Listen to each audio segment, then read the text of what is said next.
Nós, então, agora teremos a nossa última palestra antes do almoço, né, senhoras e senhores? O tema é Definindo Novos Olhares em Cibersegurança. Nós convidamos mais uma vez Abian Laginestra, fundador e CEO da Kimoshiro. Olá, pessoal. Vou trazer um tema para provocar, né? Eu era fã do Cacete Planeta, então eu não estou aqui para facilitar, eu estou aqui para provocar. E vale a pena discordar, e vocês podem e devem discordar. Bom, aqui está as minhas redes sociais, né? A rede social da Kimoshiro, quem quiser nos adicionar. Durante 20 anos eu estive nesse lado aí de vocês, aí eu decidi vir para o outro lado do balcão. O que a gente vai falar aqui hoje? A gente vai fazer provocações de novas formas de pensar, né? São certos, errados?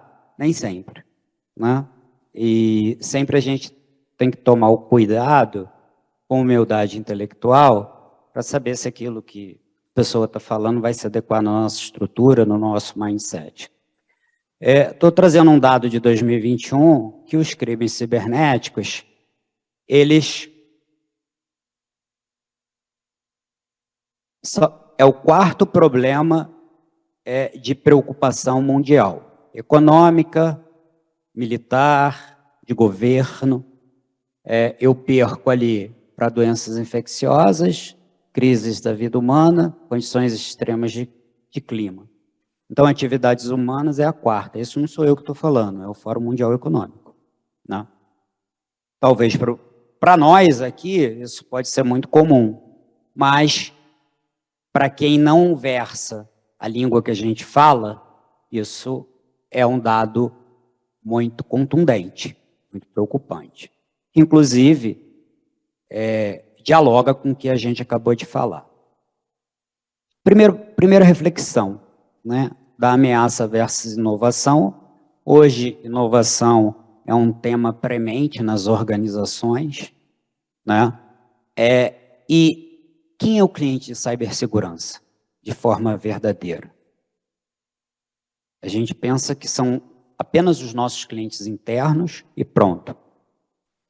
Mas quem está em toda a cadeia de consumo de TI, porque hoje tudo é conectado. Nossa sociedade é uma sociedade cyberizada, né? E quando eu falo de treinamento, eu ajudar o meu colaborador a se proteger na vida pessoal, eu estou ajudando ele a proteger a minha organização. Porque ele vai entrar no LinkedIn do colaborador, fazer uma engenharia social e, na sequência, outros colaboradores estão sendo atacados. Tão simples quanto isso, porque a sociedade é em rede. Bom, aí eu já tinha combinado o speech com meu amigo lá, ó, falando das camadas. Isso vocês estão literalmente carecas de saber, ou com cabelo branco de saber, né? Isso a área de SI precisa saber, né? Os tipos de ataque por camada, mas a área de negócio não precisa saber. Qual é a nova realidade hoje? A nova realidade é que a manipulação de dados, ela é de inteligência e é necessária no combate da guerra moderna. As ferramentas de uso público e civil podem e serão usadas numa guerra híbrida. Muito tem se falado com questão da Ucrânia e União Soviética, que a gente está em cyberguerra. Então, primeiro buzzwords, tá? Eu sei porque eu estou no meio militar e dou aula na Escola Superior de Guerra. Não é, tecnicamente, academicamente, o que a gente enfrenta nas nossas empresas é uma espécie de guerra, mas não tem nada a ver com guerra cibernética entre estados e nações. Tá? Então, os IOCs são diferentes, as cargas são diferentes, então eu trago em primeira mão aqui que se criou uma buzzword de mercado e não é razoável a gente seguir por esse caminho. o que isso tem a ver com a palestra, Bian? Bom, a Web 2.0, nós éramos entes digitais, estando ou não nas mídias sociais. A Web 3.0, nós temos o Digital Footprint. E na Web 3, 4, o nosso ente digital é mais valioso do que a pessoa física. Talvez o que eu vou falar aqui, vocês vão discordar plenamente, vai doer. O ente digital de vocês, hoje, para mercado, tem mais valor que vocês enquanto corpo físico. As contas digitais de vocês, nos N serviços digitais que existem, valem mais que o seu corpo, que você. Isso diversos pensadores contemporâneos estão citando. E é fundamental a gente se aprimorar disso, principalmente enquanto pessoas que estão defendendo as empresas.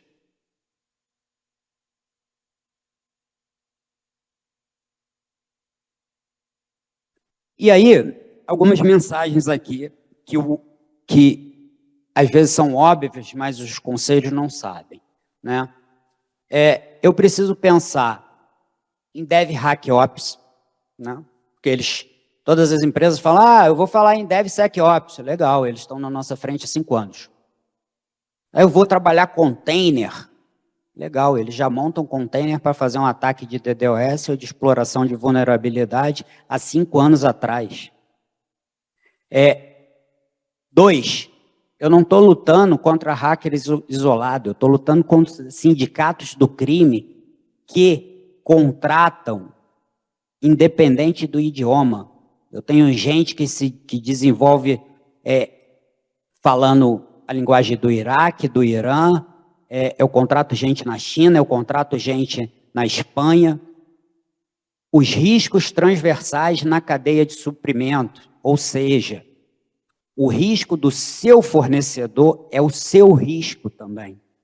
Então, quando eu falei de PLR, bonificar, não existe mais, na época, como era cliente-servidor, que eu conseguia proteger a minha empresa sem pensar na minha cadeia de suprimentos, na minha cadeia de inovação.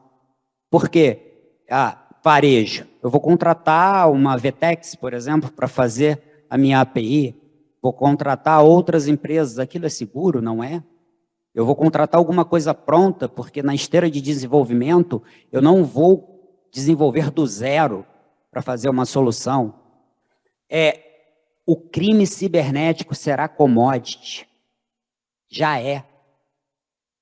Eu entro em alguns fóruns e eu pago 50, 10, 5 dólares de pacotinhos prontos, feitos em C, em Assembler, para fazer ataque. E humildade é intelectual, porque sempre a gente está a um passo atrás do crime cibernético. Tudo isso que eu estou falando faz sentido para vocês? Então, vou falar um pouco do pensamento que está no Oriente. Isso aqui são algumas prospecções, né, que foram previstas para 2022. Ataque de ransomware de uma empresa se tornará a extorsão de outra, porque eu sou atacado e a minha empresa ali teve dados cooptados nesse ataque, teve um dado de um executivo, né? Então, a empresa vai ter dados de um contrato que era sigiloso entre as duas empresas, e isso vai aparecer no mercado. Isso acontece em larga escala na Europa atualmente. Estamos mais perto de termos nossas próprias senhas, biometria é o caminho. Todo mundo sabe disso, mas a gente ainda está muito lento. Brasil, né? América Latina, América do Sul está muito lento nisso. Ataques à cadeia de suprimento se tornarão uma das principais preocupações da diretoria. Eu estou seguro, a empresa de vocês, parabéns, tem uma equipe incrível, está investindo. E aquele cara que me vende um IoTzinho que se conecta na minha VLAN, que comprou esse IoT, não sei quem desenvolveu, aquilo está seguro? Quais os riscos que aquilo oferece para mim? Eu não tenho braço, não tenho mão de obra para ir em todos os cantos da empresa olhar, e nós sabemos disso. Blockchain se tornará uma ferramenta para crimes cibernéticos e camuflagem de recursos ilícitos. Já é, né? Blockchain está sendo usado por N facções no mundo para diversos crimes.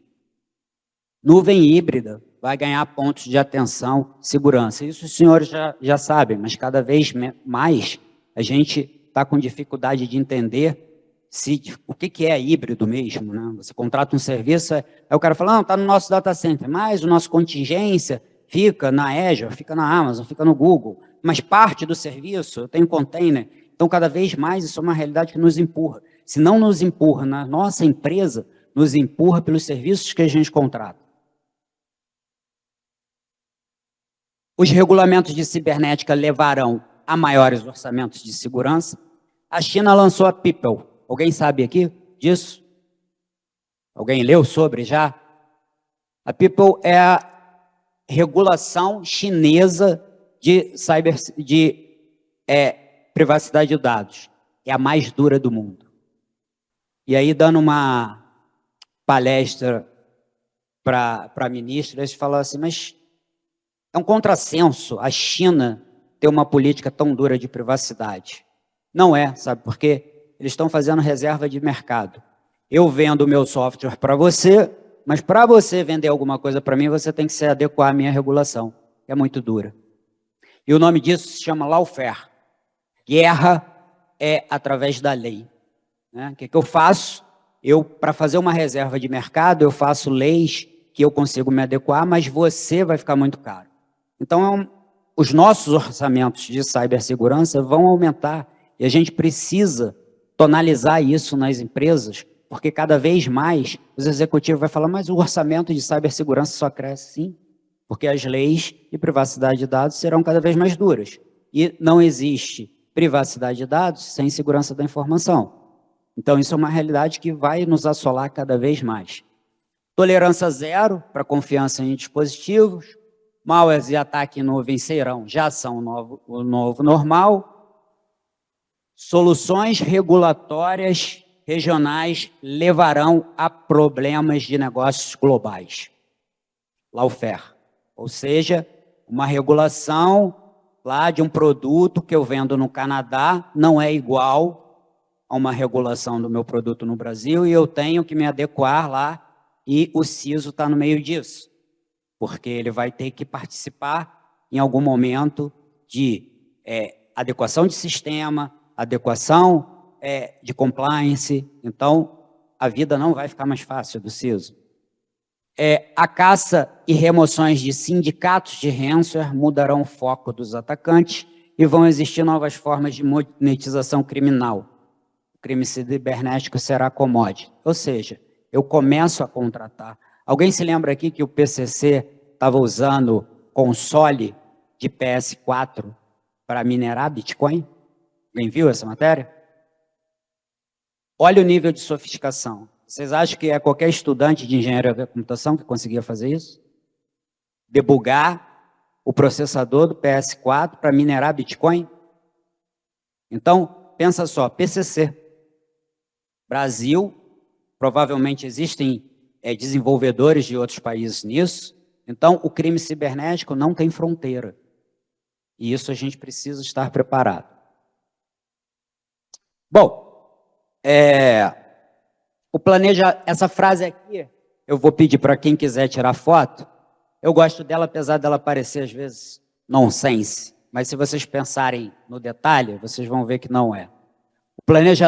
O planejador profissional de cibersegurança tem que aceitar que no nosso âmbito há incógnitas e incógnitas desconhecidas. Aí uma grande interrogação, assim, óbvio, nós somos cibersegurança, tem um monte de incógnitas para a gente. Aliás, tem mais incógnita do que resposta. Isso não me preocupa, porque eu já sei quais são essas incógnitas. E as incógnitas que eu não sei? Né? O que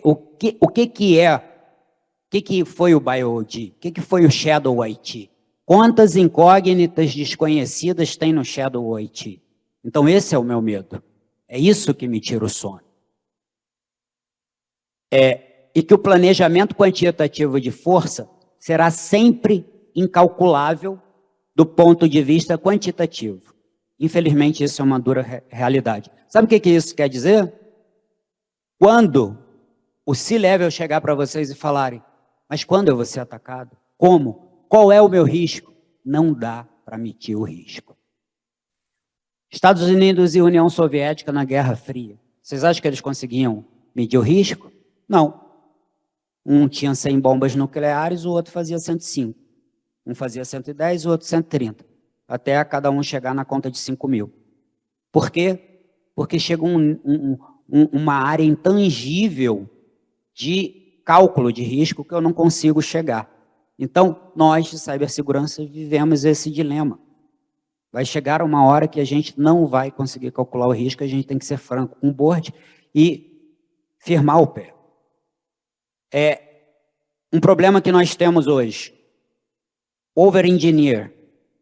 O over-engineer impede o pensamento numa linha de simplificação. A gente se torna refém do legado. E a gente não consegue pensar com novas premissas. O que acontece? Eu tenho uma ferramenta que faz a mesma coisa que outras 5 ferramentas fazem. E aí eu não consigo fazer treinamento, não consigo fazer uma camada adequada de segurança, ou tenho problema de sobreposição de camadas que, no fundo, me gera mais CVEs do que segurança. Então, isso é um ponto para todos pensarem. Bom, o DevHackOps é muito mais eficiente que o DevSecOps. Está há 5 anos na nossa frente.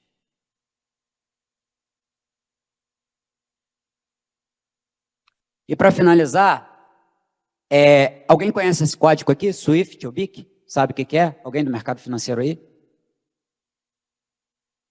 Então, todos sabem que a economia, como a gente conhece hoje, foi graças ao código Swift. O que isso significa? As transações, cartão de crédito, transferência de dinheiro, aconteceram através desse ponto. Só que a China lançou a alternativa Swift, que era dominante desde 1973, e o mundo econômico moderno existe graças ao Swift. A China lançou o CIPS, que é uma forma de meio de pagamento. 2 países foram banidos, Rússia, agora, e Irã. Aonde que eles estão operando? Como que eles fazem suas transações? Para comprar comida, insumos, commodities? Pelo código CIPS. Provavelmente vai haver o dia que vão perguntar assim, você quer usar um sistema interbancário? Você quer usar o código SWIFT ou CIPS? Ou alguém vai lançar um produto assim, a gente usa o código CIPS, porque a taxa de transferência interbancária é mais barata. O que eu quero falar com isso e finalizar? O mundo, hoje, é polarizado. Entre a União Soviética? Não. Entre Estados Unidos e China. E quando eu falo polarizado, é muito diferente da Guerra Fria. Ele é polarizado em termos de tecnologia. Quantos de vocês aqui olharam para a China e pensaram qual é o protocolo de segurança ou framework que eles usam? A gente conhece o NIST, COBIT, ITIL, ISO, mas o que eles usam? Tudo bem, ele é um país autocrático. Você ter estratégias de defesa e segurança num país autocrático é muito mais fácil do que num país democrático. Fato. Mas nós estamos lidando com um mundo polarizado tecnologicamente. A Apple, na China, já não é tão dominante. Eu tenho vários produtos chineses. A Tencent é a 4ª maior empresa do mundo. Então, provavelmente, nós vamos ter que estudar Mandarim muito em breve. Eu vou começar a ter protocolos que não foram os protocolos de rede que a Cisco lançou e que outras lançaram. Quantos de vocês não têm Huawei no parque de vocês? Então, nosso mundo está sendo polarizado tecnologicamente. Então, a gente precisa olhar os métodos de ataque e defesa que os países da Ásia estão fazendo.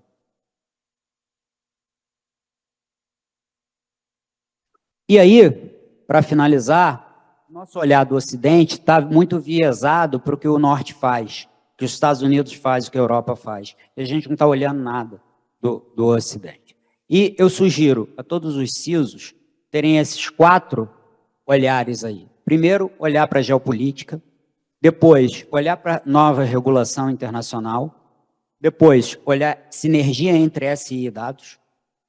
Eu conheço poucos projetos hoje que estão usando Data Science para SI, né? Porque a gente tem SOC CIEM, a gente acredita que isso é Data Science. Não, isso não é Data Science. Isso é uma massa gigantesca de dados que a gente tenta organizar de alguma forma e gerar KPI. Então, se outras áreas da empresa estão usando Data Science, por que a SI não está usando? E vamos olhar para o Oriente. Vamos entender o que Japão, China, Tailândia, Índia estão fazendo do ponto de vista de cibersegurança. O que eles estão usando? Não é a ISO 27001, eu garanto para vocês. E isso eu vou deixar aqui para vocês perguntarem. Quem quiser me perguntar em PVT, depois eu explico. Bom, teria um espaço aqui aberto a debates, mas acabou, não sei se tem espaço a perguntas. Infelizmente, eu acho que dessa vez essa palestra não surgiu muito efeito. A cara da plateia não está muito feliz, porque eu trouxe mais problemas do que resoluções, eu acho que talvez foi isso. Mas sim, a vida do CISO não vai ficar mais fácil. Mas tudo que eu estou falando aqui tem um fundamento que empresas da Europa, dos Estados Unidos e órgãos militares da Europa e dos Estados Unidos estão de olho em tudo que está aqui para vocês. Eu trouxe isso em primeira mão para vocês. Quem quiser fazer pergunta, tá bom? Obrigado.